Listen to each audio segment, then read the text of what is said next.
That's right.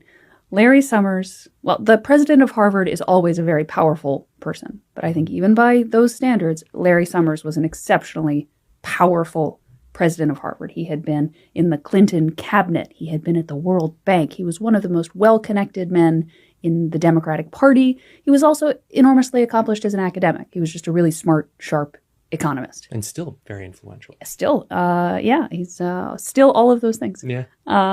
Whatever else he may be in addition.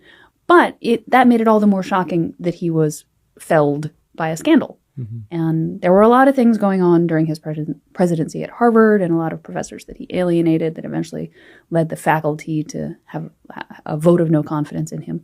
But the one that mattered more than any other was a controversy where he was completely and entirely correct. And there was, in an objective sense, no scandal really at all. What had happened was the National Bureau of Economic Research had held a conference on women in science. And Summers had been invited to speak on the subject of how to get more women into science. And the remarks were supposed to be off the record, and they were also extemporaneous. So this was not delivered remarks. He was just giving his sincere assessment of where the real barriers to women's advancement in the hard sciences lay.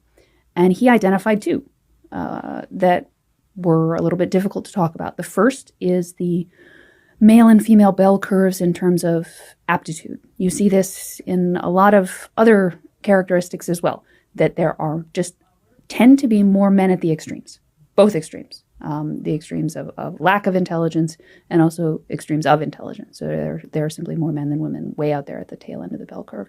And the other is consistent differences in interests. That is, even when you do have women who are high-powered enough upstairs to make it as tenured Ivy League professors, they tend to be drawn to disciplines that involve human beings as opposed to really super abstract things like theoretical physics. So Larry Summers gave these remarks, which were well within the scientific mainstream in terms of psychology and studies that have been done.